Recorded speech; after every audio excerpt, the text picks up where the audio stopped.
Good morning and welcome to the Ben Tilbury podcast show. This is our first episode, and I'm very grateful to have a special guest in the room with me today. Before I get into introducing him, I just want to say thanks for joining us. It's been a long time in the making. This has been one of my goals to create a podcast for probably the last 5 to 7 years, and with the help of some friends, I put together this great podcasting room, and now we're gonna just start bringing you some of these episodes.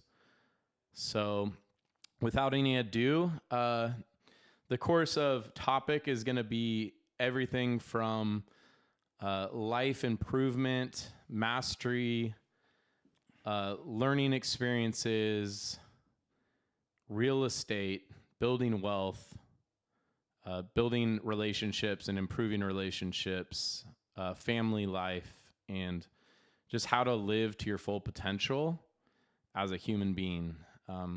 We'll definitely dive into some spiritualness and stuff like that sometimes, but yeah, it's going to vary a lot, and I think that you'll learn a lot through the life experience of our guests and myself, and hopefully learn from our mistakes so you don't create the same ones. So without further ado, I introduce you my dad, my father, the one who brought me into this world, Warren Tilbury, also known as Skip Tilbury, which you might have to tell us why that is. So also, the reason that I'm having him as my first guest is because he's one of the biggest mentors in my life. He's helped me become a better version of myself. He's always been super supportive of myself and my family. He's been, the rock and the foundation. He's worked tirelessly, and it's just been he's the greatest dad I could ask for. So who better to ask a lot of questions about fatherhood and just family life and in general. But why don't you open the podcast by telling us a little bit about yourself and your background? And we don't have to go on forever, but tell us who you are, what you did as a career, and we'll kind of go from there, and what you're doing now. Well, thank you, Ben, for having me. And thank your mom for having you. Well, how did I get, where did I get this started at? I don't know. Goes back to I don't know how far back you want me to go with this thing. Childhood. Yeah, just how many you were Okay, so how many I was brothers, sisters? born in a Central Valley town, two brothers older, one sister younger, a working mom, working dad. Initially, my mom was a home mom. Small town. They met during the war years and married in 45. My dad brought my mom from Chicago out to California, where he was a carpenter and a mechanic. He was a lifelong mechanic primarily. He built our house and several houses in the neighborhood. He was always working to afford a lifestyle at the time was very modest but very nice. We needed little, and we survived and learned the work ethic. We all worked through our early years, I guess, as kids, cutting fruit, farm labor, gas stations, and pumping gas. My dad being a mechanic, we were very auto friendly, so we spent a lot of time around cars, enjoying cars. Later, uh, my let's see, where would I go with this thing? I don't want Let's fast to. forward to like college and kind of So I where went you went, through. what you studied, We what all you went wanted. to the same little high school, grammar schools, all local. I was the only one to go to a junior college. Then I went to his 4 year or transferred to San Jose State. I took a while to graduate. I graduated in '75, I think, um, in construction management, project management at San Jose State, which actually allowed me to get my first job at a general contractor's, uh, general contractor in San Jose, Carl N. Swinson Company. Family oriented company, lots of mentors, everybody from uh, the Swinson brothers who ran the business, the grandkids, and the superintendents, laborers. Laborers were a big deal. Uh, kept the and I was started out as a gopher in a design department. Eventually, they got me into the labor union as a laborer for a couple summers. Um, was a Barry Swinson put me in as the earliest construction manager, so to speak, back in about 1970, 72, 73. And it was an interesting thing where I basically ran a job, uh, estimated a job, put a job, got all the subs together, and had a superintendent. He built the building. I did the administrative work, and there it went. And I just kept doing that for the next 45 years, 48 years or so. Um, I only worked at Carl Swinson Company. Uh, I worked there maybe 14, 15 years. They actually, unfortunately, went out of business. Uh, I kept in contact with many of the people. After that, I went to work for um, uh, Hafen Construction, which was a individual contractor in Walnut Creek for about 4 or 5 years. After that, I went to work for AD Sino, which was not the best place in the world to work, but it was enjoyable. I mean, I learned a lot and was responsible for a lot.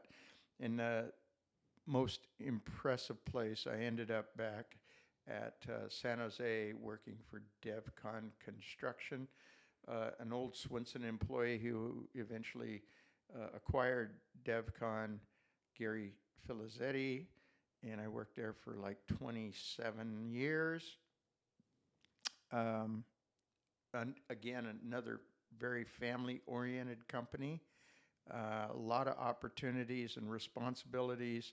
The company grew from when I started in '95, maybe 300 million a gross a year, to they're probably at about 1.7 to $2 billion now with Silicon Valley uh, construction activity.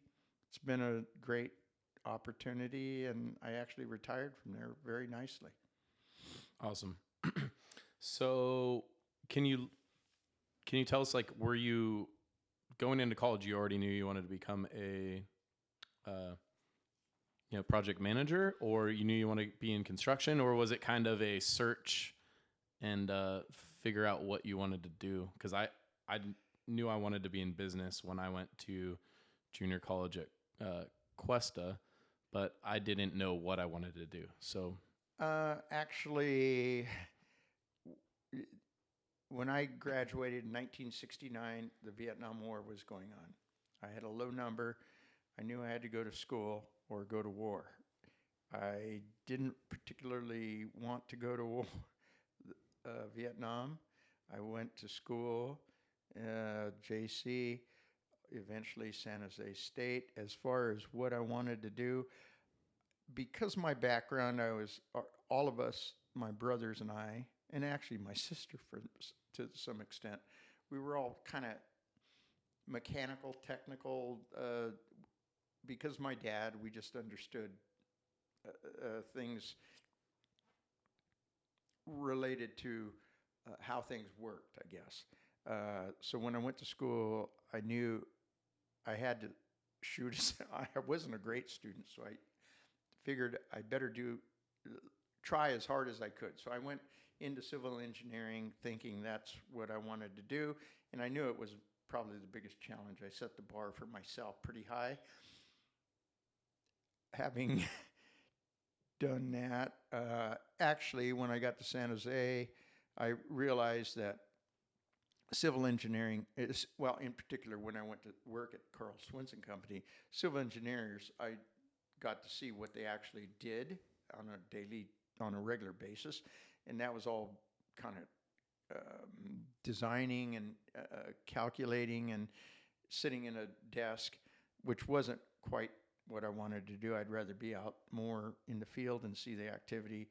So I transferred to construction management, industrial engineering at San Jose, which allowed me at Swinson Company to become more of a field, inside outside sort of thing. So my whole career pretty much was, I had a desk, I had an office, but I also had a job site, a trailer, I saw the work start from the beginning to the end. And it was always pretty exciting because you saw the whole picture of things. Okay. Let's fast forward and let's discuss how you met my mom. Okay. Going to San Jose State in 72-ish. I didn't live in a dorm. I lived in a house, rented a room, part of a room with probably 8 other people or so in San Jose. San Jose was a lot of fun. It was good. We had our fair share party, which I participated in heavily. And the neighbors next door, actually, I knew pretty good from a couple of them I'd gone to school with in high school, so I knew who they were. First sight I saw of my future wife, which I didn't know at the time exactly, she was quite attractive, walking down the driveway into the backyard with a couple other people, and she was a classic, what would you say, California girl. So certainly caught my eye, but I was not in that category by any stretch. She was out of your out of my league for sure. Yeah. So I just continued on my nonsense way and managed. She actually, we became friends just because she was around, I was around. She had friends next door. Eventually, she, as time went on, she graduated a little bit before me. We became good friends, and was she a good influence in your life as a friend? Or were you that close of friends, or was she, well, probably she put you in the friend zone? I could tell that. So probably my excesses that I practiced were somewhat reduced because of my association with her early on there, and probably helped get me through those final years of getting through school. Okay. And then so fast forward, like, when did you guys start dating, and when did she fall for you, or did you have to like trick her? And was it trickery, or what was? Yeah, pretty much. Spell Trickery, casting class magic. 101. I don't know. We as time went on, we got we got together a lot among a lot of friends. Uh, she was at the dorm. I got to know her friends at the dorm. So going from school back home, often I'd stop by the dorm, check, see what's going on, and then go to my place, which was a few blocks away. There was a lot of partying, I'd say, and we got to know each other. And eventually, um, some of my friends from the valley or high school, college, early days, unrelated to San Jose State, they were Fresno, Davis, and places. We'd get together. They'd come up and visit, and eventually we found ourselves together. And as far as how we, well, Did you ask her out? Like what happened? well, we would go out often Sure. to Yep. a place called the Garret and have, you know, drink a beer or Bunch of beers. two, Yep. some wine maybe. Uh, there were, and we dance and stuff. And, there were some good clubs in San Jose, the Bodega, the Garret, What was the story about the band that lived on the street?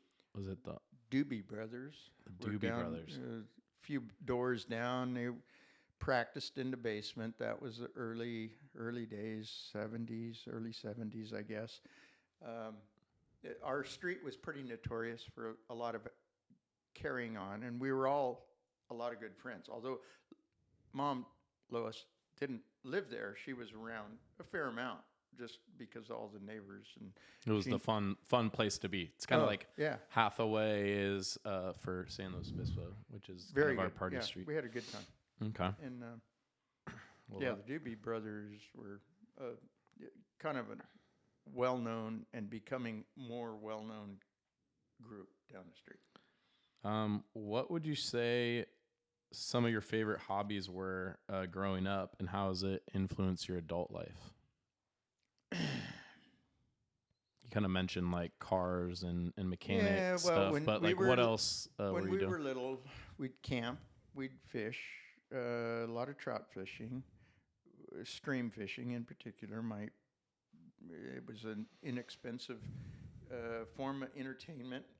Somehow you could get four kids and two parents in a station wagon and go up into in a couple hours up in the Sierras and go fishing and spend a couple nights in the rain or whatever. And it was always that was a big deal.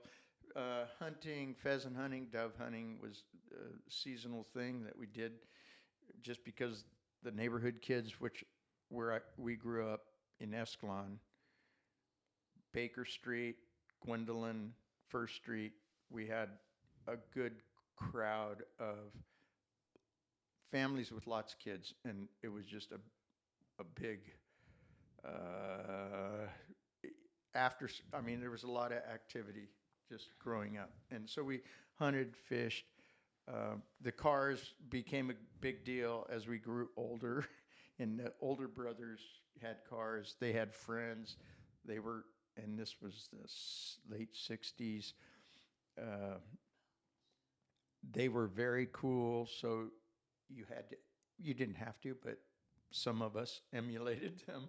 Maybe some more than others, and there was a lot to see that things were happening very quickly back then. This is before iPads and iPhones, so people actually spent a lot of time outdoors, and I think you did a good job of implementing that in our childhoods as well. I have a lot of good fond memories of going to Donner Lake and fishing in Donner Stream, camping there, going to Tahoe. Lots of camping. We also had the tent trailer, so we'd go out in that, and then growing up in Discovery Bay, I think we fished every morning before school. I like to tell people, I'm like, growing up on a lake is a lot different than your normal lifestyle because you go swimming throughout the day. If it's hot at night, you go jump off the dock. You know, fast forward to when we would have birthdays, and I had a fishing tournament for my birthday, and but yeah, a lot of good memories made fishing with you and Kenny and my friends as well. Let's see. So let's fast forward, and so you kind of talked about how you met Mom. Can you describe a time when you faced a significant challenge or obstacle and how you overcame it? Whether it was in your relationship with Mom, or raising us, or in your career, or pretty much anything. I mean, obviously we have a lot of obstacles in life, and when you're younger, I feel like or at least I tried to just not have any obstacles. I thought life was, you just want an easy life, and you want no stress and no, but what I've come to realize in my business and my relationships and everything is that obstacles are going to happen no matter what. And the better you get at solving those obstacles, which I feel like I've become accustomed to solving obstacles day after day after day, being in real estate, is that the quicker you can solve them and the bigger problems you can solve, the more money you can make, the more you can help people, the more free you actually feel, and the more you can grow from. So you come out a stronger version of yourself. So I guess my question is, like, what obstacles have kind of stood out in your life that you've had to kind of overcome or solve? Obstacles. I've been very fortunate, really fortunate that obstacles, maybe I've had obstacles, but I've never assigned them that high a problem thing somehow. As far as relationship with my Lois, my wife, it's like nil. I mean, I can't really think of any particular thing. Career-wise, certainly there were obstacles of ownership, dealing with owners and what their expectations were and what they had on the drawings, what we delivered, and making sure that at the end of the day they were as satisfied as you could possibly make them. Life obstacles, crashed motorcycle a couple times, smashed a kneecap. It took a bit to get over that. Fortunately, it worked well. I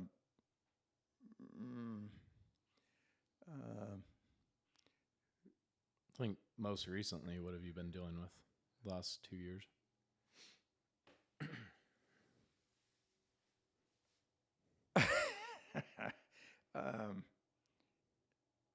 The big C is something that is I don't know what the cancer's something that's around, and unfortunately I've dealing with it so far. I'm just dealing with it. I'm just moving forward, and all I can do is be as bad a host to the cancer as possible. I don't want to make it any easier for the cancer to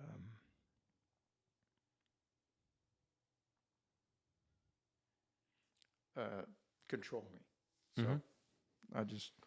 What would you give? I mean, you can, like, this is like an open forum, so unless you don't want to go into it, but like, what type of cancer was it, and what were the feelings that you got when you found out?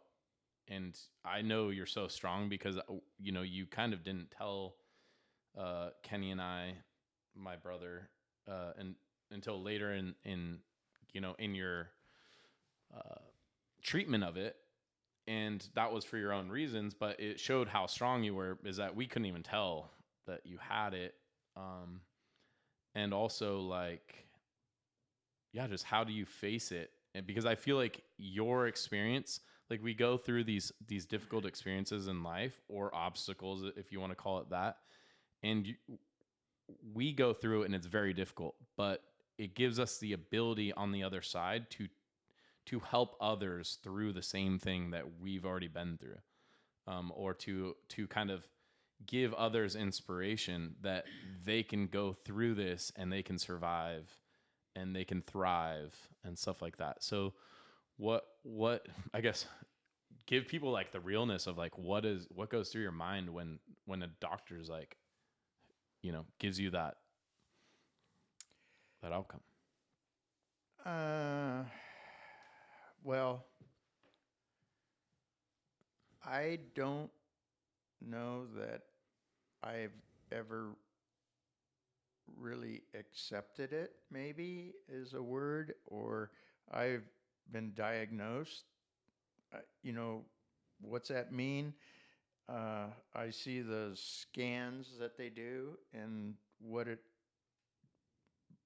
suggests, predicts, or shows them. They have their training, so they know what they're looking at. I'm looking and I'm saying, okay, that doesn't look too good. Uh, I have tried not to veer from whatever I was doing. Fortunately, just fortunately, I'd somewhere along the line, and I don't know where exactly, I got a um, what do you want to say? A sense of taking care of yourself. I mean, I didn't take care of myself when I was little or younger. I just went on my merry way. But somewhere along the line, probably as a result of being married, having a family, I realized I better take care of myself a little bit or do something. So I started to run. I started to be more sensible. Fortunately, Mom is an extremely good cook. She knows, she understands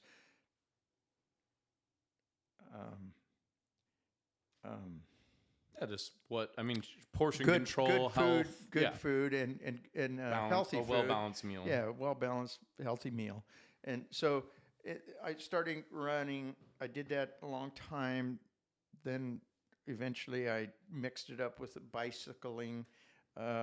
We've always been kind of outdoor people. Uh, Much prefer outdoor environment than indoor environment. Um, Once the running kind of, I determined somewhere that the running is probably going to do more damage to my knees and my moving parts because I was very physical anyway. That was probably not going to last a long time, so I better stretch it out. So I'm primarily riding a bicycle, and I mixed it up with some other stuff. So as I got diagnosed, I kept on the same track, even maybe more intense. And now I'm using that as my own method of battling, I guess you'd say, or um, being a bad host for a bad diagnosis. And whatever I can do to just I make it hard on myself as much as I can, just because I figure that's making it harder on cancer cells. I don't know. I don't know that works, but it's working for me, so I'm good with it for now. Okay. Um, so I was gonna say or ask, what's the best advice you've ever received, and who gave it to you? I feel like you have lots of pearls of wisdom that you share with us, and you've definitely guided us in the right direction, whether we wanted to hear it or not. We sometimes took that advice. Oftentimes, I did not take that advice, and then came full circle, and I realized, wow, I should have freaking listened to him the first time. But you know, that's going through life and growing up and as a child and kind of steering away from your father's intellect and wisdom and trying to do it your own path, but it gets difficult. So what was some good advice that you've heard? That's going to take a while. I get good advice every day. Every day I get good advice. Um, the the I mean, every day is a new adventure, and you're learning something every moment of every day. Right now, I'm learning something. Um the pearls. Um, I'd probably relate it to people that have had an impact in my life early on, and their names that mean nothing to people, but they're or anybody but me, but they're. I guess my character is a byproduct of hundreds and hundreds of people. I always just looked um, for the best part of everybody's character and tried to steal it for my own. Um, I mean, I could name off names. My dad, for one, huge. My brothers, being my godfather, Joel Fieri, a guy that my godmother's husband, and he was a driver. Uh, Lyman Fields. What's like something that one of these guys told you, or like give us something that like they taught you, something that you learned from them, a life valuable lesson. Because I know you have a lot of them, so I know your bosses have said some things. I think, what was it, Don told you something. I feel like there's been a lot of stuff, but maybe just one or two things that have kind of early mentor, Lyman Fields. We worked for him in ag. Scott Anderson and we sprayed, just did all kinds of ag activities. And when Lois and I got married, he wrote on the side of the Suburban, as everybody does, little things. And it said, actually, he put it on a napkin, I think, is what he did, and gave it to us. And he said, life is like an ice cream cone. You have to lick it. And I always remember that. It was just... that's deep. Well, it said a lot, because that's the way he was. He just went all into everything, and he was very successful, but he died a very early life of alcoholism.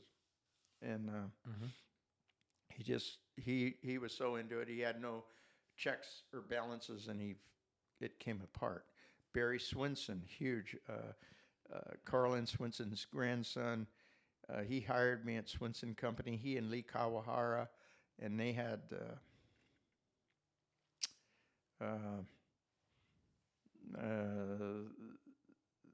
they saw something in me.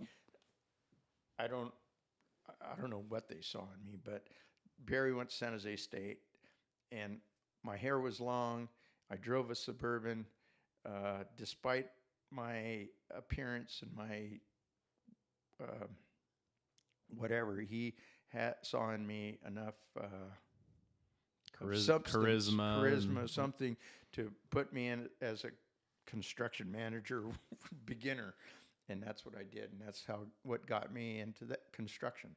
So Barry was a huge. Lee, of course. Gary Filizzetti, major influence, and he just gave me a lot of opportunities at Devcon. Just forced me to go beyond what I thought I could do, and I just was able to do well and continue. Okay. I think this has been something that's affected me from my childhood, and it's changed since I've become an adult and found my career that I love in real estate. But how do you balance work and family life? And what strategies do you have to help maintain that balance? Because as a child looking at you working in the Bay Area for these large construction companies, um, you would wake up at 3:30 in the morning to commute into work, and you'd get there by like 6 or whatever time it was, and then you would work out there at the office, take a shower, get ready at work, and then go work throughout the whole day, and then get home, and it'd probably be 7 o'clock, maybe 6:30. So I saw I didn't see a work-life balance in my eyes as a child. I saw your work ethic being insanely high, and you just had an ability to outwork a lot of people. And even during the weekend, you would literally go to our ranch and you would start working there. So it was off-putting to me because I felt like you didn't always spend as much time with us, even though you did. I mean, you found a way, you loved us fully, but you worked your ass off, throughout the week just in crazy hours. And I guess in your eyes, did you see that there was a work-life balance, or did you feel like you were just working as hard as you could and then trying to make time for the rest of it, Um, And then I'll kind of share after that of like how it's totally shifted. And now I'm in the same position where I have little work-life balance, but I'm struggling to keep it, and how I'm trying to structure my life in a regard to have more work-life balance. But it's easier said than done. So I totally realize that now. uh, yeah, probably early on. Fortunately, Lois was a hard worker and dedicated to what she did, and so was I. We didn't have kids. We worked hard. We freaked out buying, first of all, the ranch, which was a little peculiar probably to a lot of people. And shortly after, You got to explain like what that was, so like people don't know. So well, our first quickly, first real let's see. estate First purchases were two Trail 90s that we used, and we took in those the are orange. off-road motorcycles. Yeah, just little 1970s. dirt bike things that we used, and we had the Suburban, so we'd drive around and take the bikes. Then I was grown or raised in the valley. I just had an interest in open land, and together we thought a parcel that we could afford and someday build a house would be a great idea. We proceeded to buy a 12-acre ranch out in the valley, which had walnuts we fiddled around with. And shortly after, we realized, okay, we got to have a house. We were living in San Jose, rent maybe $150 a month, and decided we needed to buy a house. The best we could do was to go to Discovery Bay, where we bought a $77,000 house on a lake. So, and then we still commuted to San Jose together, and she'd go to Mountain View. I'd go to the yard office. We'd do our daily thing, and we had a program, and we did that for 4 or 5 years, 6 years, I don't know. Ultimately, when the family came, Kenny, we pretty much continued that. This is my older brother in 82, 1982. 82, Kenny was born, so 76, 82, yeah. And about that time, Mom became a home worker, taking care of the home, and I continued to work throughout the Bay Area, as you said, commuting, and probably cheated as time went on. The next, and Ben you come along in 84, 85, and 80, 85. Yeah. 85, and uh, still continued to commute and work because that's where the employment was for the most part, and we it felt it didn't feel hard to do. It was the bar was set there. We just did it. Um, Probably hindsight, I I I definitely worked too much. I don't know that I would recommend it, or it's what you did at the time. You just had to, without mom working, having a house, having a family, uh, and also I gotta say that my mindset was more my instruction, or I would prefer to do as I do, not as I say, because I just figured that I would demonstrate how best I could do stuff as long as I could. And if you guys were watching, you and Kenny, eventually you'd understand how, how things are, how to do things. And, I know I probably overdosed on work, but I just enjoyed it.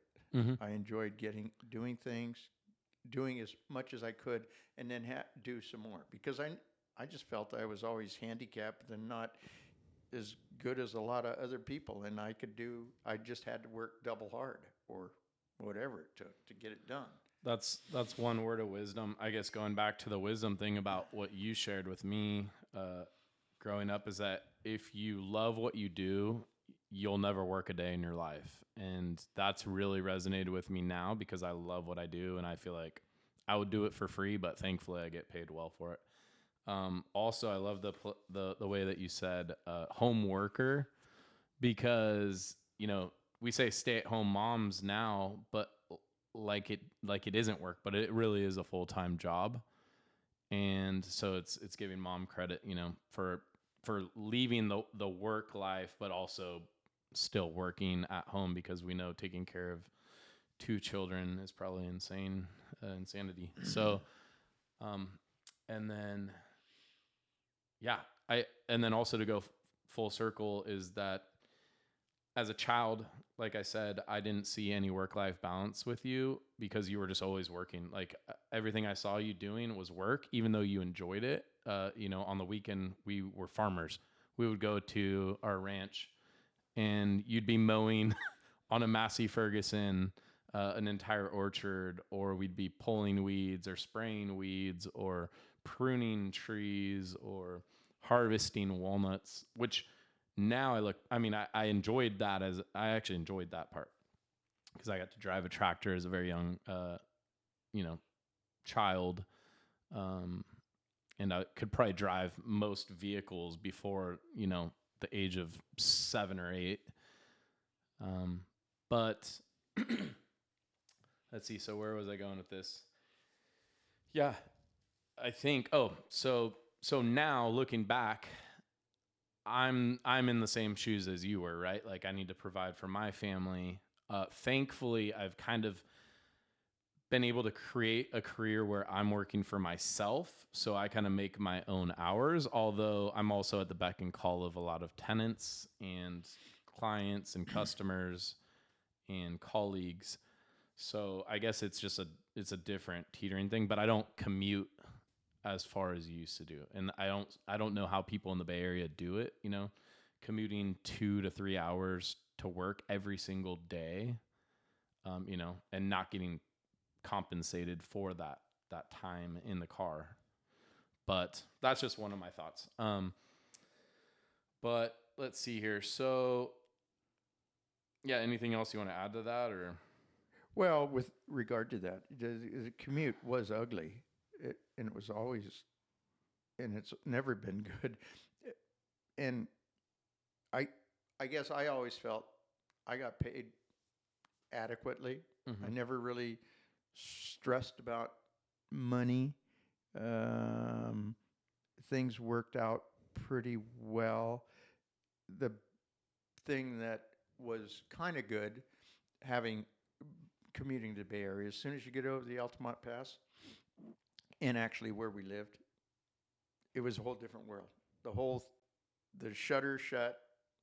I was through the tunnel. I was into the Discovery Bay and whatever we were doing, and it was done, and left it behind. So, It's good. and I didn't go commute back to do entertainment sort of thing hardly at all. I mean, which kind of, in some ways, maybe wasn't that good because I had a lot of good relationships with friends at work, but we didn't extend it beyond that. Our friendships, and we almost had like a split operation going where a lot of people have their work coworkers, their entertainment on weekends, evenings, whatever. We didn't really do that. Okay, that makes sense. Let's see. How did becoming a father change your perspective on life and your priorities?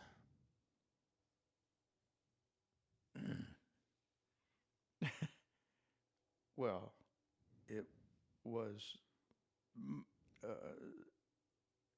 mind. It blew my mind. uh, the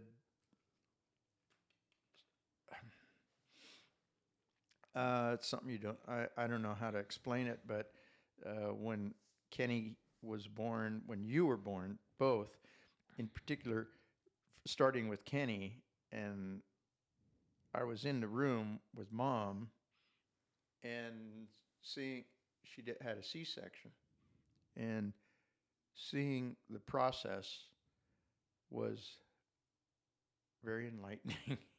I mean, it was to see that person come out and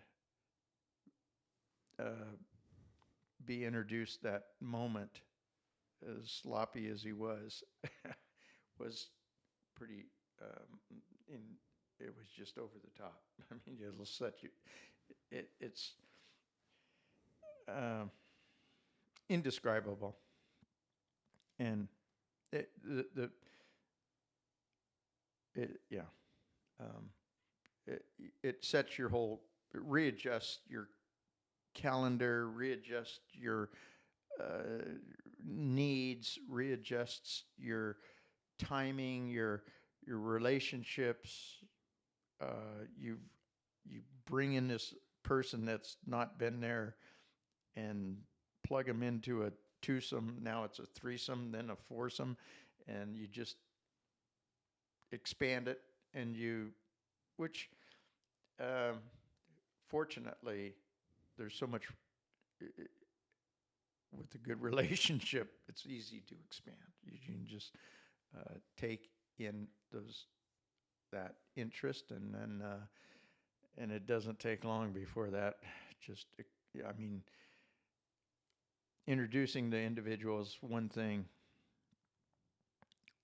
Watching them on a day to month to year basis grow and expand, and it's like an amoeba. It's just takes over, and it doesn't stop to this day.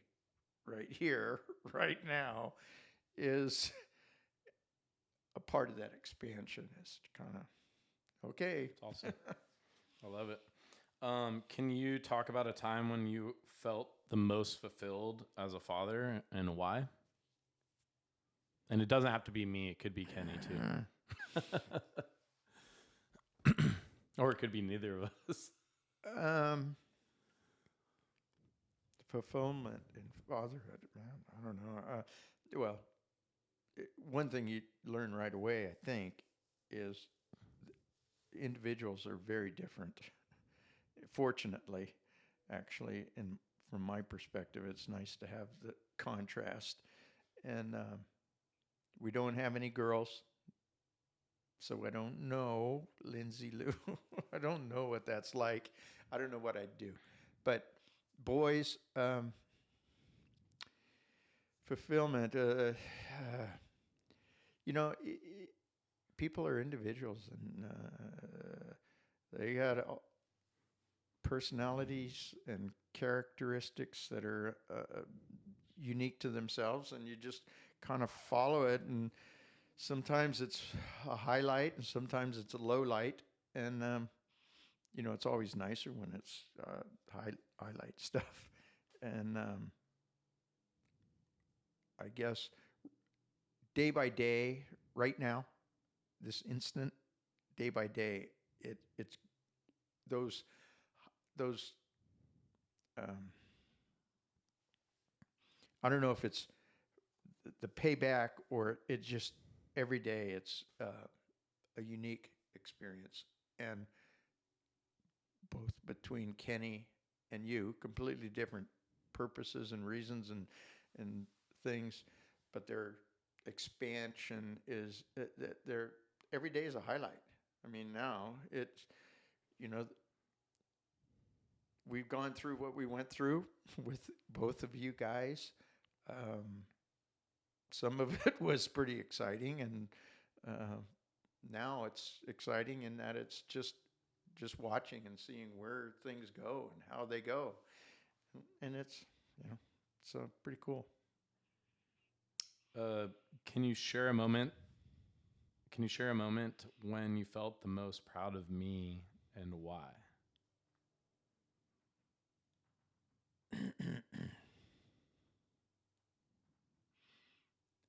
um, Could just I, be for making you coffee this morning too. you know, uh, in no particular order, um, highlights that I would say just sparked things in me. You were this tall, you did something, and mom, when I got home from work, sent you were in deep shit, and she gave you to me to figure out what to do with you. So we took a walk down to the park, and whatever it was, which I wish I kind of knew, uh, we had a talk on the way down there, and on the way back, you we had it figured out, and you reached into your pants and pulled out a paper bag that you wadded up and stuck in your pants because you figured I was going to give you the whipping of the lifetime. And you said, "I guess I don't need this." Um, that was a milestone of sorts. I patted my butt so I didn't have to get a swatting. You were little. Wow. And see how smart I am? Man. Genius. Memorable, what was it? Memorable things? Yeah, just memorable moments that kind of stick out. When you took off to Estonia, that you somehow with the first time or the second time? The first time, and then later you came back and Lindsay talked Lindsay into quitting. I think you had a job, Lindsay, and you talked her into going. And I don't know if you guys thought you were going to go there forever or for a few months, but and it was winter, as I recall. And you pack it up and you go off to Estonia, which later you took us back to, which was over the top. And I understand now a little bit, much better. And other memorable things. So, I mean, I guess I'm going back to that moment. So, like, what made you proud about that moment? Was it that I'm going my own way and kind of setting, forging a path forward and kind of... You weren't listening to better judgment, which was probably what I was... Better judgment on my part would have been, hey, go get a job and start working and stuff. But you said, no, I'm going to just go off and explore and do this stuff. And just to give people an example listening, I'd never been abroad. So I traveled to Norway with a one-way ticket on a backpacking trip, and I ended up hitting 11 countries over the course of, I think, 2.5 months. And it expanded my mind. It opened my horizon. I feel like I use this analogy for people who haven't traveled, is that if you're born in a small little town and that's all you know, that is all you know. But the second you go to the big city, all of a sudden you have all this exposure and culture and food and options at your disposal, and now that's what you know. And now you go to that city and you fly out of that city, maybe it's SFO, and you fly to uh, you know let's say Amsterdam. Well, now you're going to be exposed to all of this, and there's new languages and just new ways of doing things, and that is going to change your life. And I highly, highly, highly recommend that you go travel if you've never traveled. So going stateside is one thing. We've done a lot of state traveling with the family, but that was my first trip by myself, and just learning about myself. And I think it was Tim Ferriss's 4 Hour Work Week that really inspired me to take that travel and just leap of faith. I didn't have that much money. I think I was living on a little money I saved, a little money that I probably sold something, and then also on a credit card. So I think you sold a Camaro. guys, I probably sold it to you, and I probably have to buy it back. But so yeah. Either way, just find a way. Where there's a will, there's a way, and I would find a way to go travel the world if you haven't yet. Um, and yeah, that's I'll never. I would add to that in that period of time, there when you came back, there was definitely a transition and things had changed, and I couldn't pinpoint it to a specific time and thing, but certainly that period you were finally finding yourself, finding some interest, finding a pretty special person to do that with, and things had changed, and fortunately, as you said, you found something you love to do. That's cool. I agree. And to counter that, one of my most memorable moments. I mean, I have a lot, but one of them most recently in the last few years was when you guys took a chance and went to Europe, and I got to witness it when we landed, and we went to Sweden, Stockholm, Sweden, and I got to get that photo of you guys looking over over the bay right there in Stockholm. And that was one of my favorite moments, is just being able to experience a new country with my parents for the first time. And we traveled for 2 weeks together, I think it was, or a week, and just had a blast and can't wait to do it again. But that was, and then that kind of broke your guys' cherry, so to say, is that then all of a sudden you guys are traveling to Europe frequently and going on all these adventures, renting a boat and going down, what was it, the Rhine, or was it the um, Thames. Thames Thames River? the second time, and what was the one in France? Another river in France. Yeah. Yeah. So that's awesome. So what kind of advice would you give to someone like a new father, I guess, or a father? Like someone, yeah, like I guess what you're saying is there's no preparing for it. So what advice would you give to someone? I don't think you have to prepare for it. It just takes over, and nature takes its course. Mm-hmm. But what I do know is what I know now that I didn't know then, and I've been able to fortunately experience it as a grandson, which is a different thing for sure. But Mom and I are experiencing that person from start to finish, and it's you can't, you know, if what I would do different, maybe I'd do things differently with you and your brother, knowing what I know now. But you just do what you do. So you can't Do, look back. You can we look say forward. All you you can do wing is, it, or do you just go? You just learn as you go. oh, It's they will guide you. they they are so fast. It's a yeah, it's you just you can't get enough of them, and that person, it's and it only just grows, and I don't know, It's funny because I know there's lots of books, but I don't think you could have written a book on how to raise Kenny and I, because we're just so different, and we are so, like, yeah, it's just like we're writing our own book. And I don't think, like, it's kind of crazy, how polar opposite we are, but also like we're just not living our lives in a standard way. So.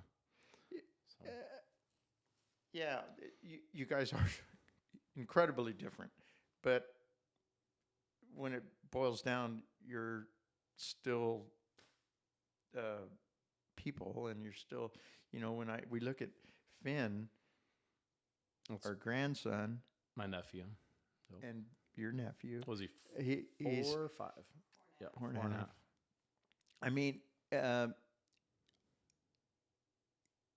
thankfully, incredibly, his mom and dad, Kenny and Janice, um, have allowed us to experience that guy a lot, and his grandparents, Louie and Lydia, to experience him incredibly a lot. And this guy is which adds to his character, and he's not a cuddled. He's cuddled, but he's not. He's cuddled by lots, and a his character to me is a byproduct of all the things that are going on around him, and he's not afraid to just put things out there. So I think that, and I don't know that, um, like you said, you and Kenny are quite different. Maybe you being the second of our children, we let you have more. You're a little different character, different person than Kenny. Maybe we cuddled, have watched. We're a little more cautious with Kenny. Maybe not. I don't know. But it's You dropped me more? Is that what you're saying? well, we tried to balance it. Yep. But you're I'm a slippery little guy. it's a lot of it. It's all your genes and things, and it's just uh, society has a lot to do with it, and what you're exposed to, Yeah. certainly, and uh, how open you are. I don't know. Well, I just want to say, like, I want to thank you for being a perfect role model as a father, because, like, you've always been there for me. You've been supportive. You've been willing to teach me. You've been teaching my friends. From Boy Scouts, when we would host meetings in the garage and we would make Pinewood Derby cars, or we would, create things from nothing. You're very, like you said, mechanical, and you know how to, this guy's got more tools in his shop than I would ever know what to do with. But I also know how to take apart a car. I could put it back together again. I credit you with many of my mechanical skills, although that's not the career path I chose.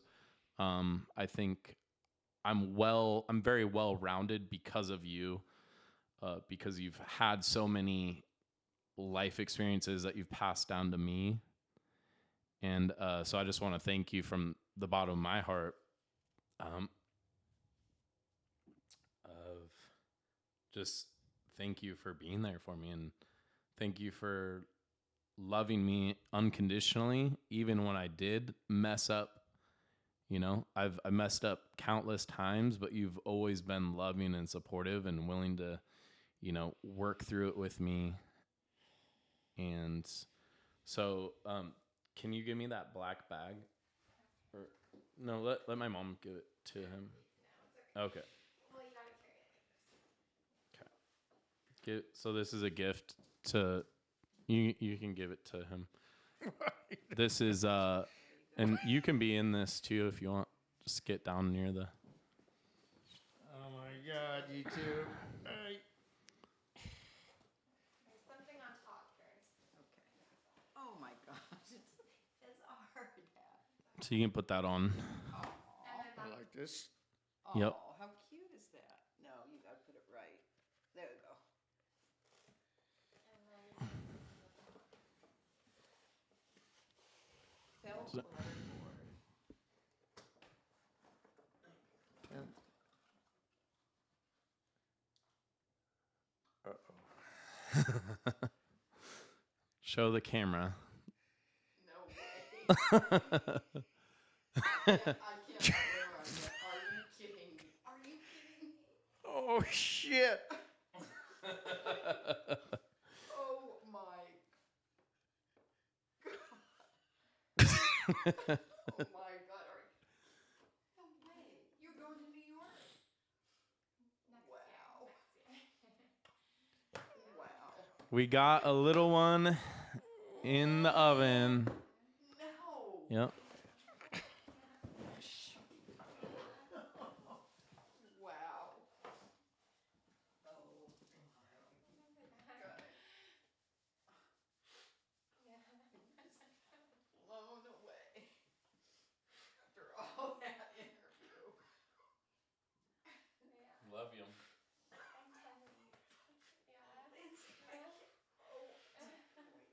Finn's gonna have a little buddy. How are you? Whether it's gonna be a girl or a boy, we don't know yet. But God, I honest to God, I knew someday. Wow. love you. Sweetie. I can't believe We this. can set it right. Oh my gosh. Here, All right. this goes on So this. let's finish this up and. Oh my goodness. Here, this goes back here. Oh my god. I can't believe it. Yeah. Neither could I. Neither could I. Guys. You sit there. I gotta watch this. Wait. No. No, but Yeah, you gotta finish it. We like to keep this podcast. You know. Puppy. Well, we just like to keep you on your toes. You know. I can't photobomb. Not letting you know what's gonna happen next. But I just want to take it, back to the basics and back to the beginning of like, I'm so grateful for having you and my mom as perfect role models for what a loving marriage and relationship can be like. I don't want to take away from all the single moms out there because Lindsay's mom has done an amazing job of raising her. And, so it can be done, but like we look at you guys and we have a good model to go after, for our marriage, which is only, we're about to hit almost 1 year, but, are you guys, what is it, 47 or 48 years? 47 and a half. 47 years of marriage and, still going strong. And I just, thank you for being that shining example for us to learn from. And yeah, I hope you guys. I already know that you guys are great grandparents, so I can't wait for you to meet our son or daughter. And 10 weeks. yeah, we're 10 weeks. I think it's the size of what, a Cinnabon? A green olive. A green olive. No, it's a prune now. Oh, a prune. Wow. I don't know why they use fruit. It's a fruit. Yeah. Yeah, it started as a chia seed, I think. Wow. But yeah, so who knows what it is yet, but we'll find out. Or maybe we won't. I don't know. We won't. But anyways, We get to work on our room. We got to build a place, something. Yeah. gotta- So yeah. So you guys are gonna have to watch out for the mic. You're gonna have to get a little closer. But anyways, thank you if you've stayed this long for. Thank you for joining us. Thank you for listening to our first podcast. I hope that you tune in for the next one. We're just going to have random guests all the time, and we're going to keep you on your toes. We're going to have business owners. We're going to have people that you can learn from. We're going to have great mentors. We're going to have great leaders, and yeah, we're going to have plenty more fathers because I think we need some lessons from some great fathers in our community so that we can teach others on how to raise our children. So I just want to say thank you from the bottom of my heart.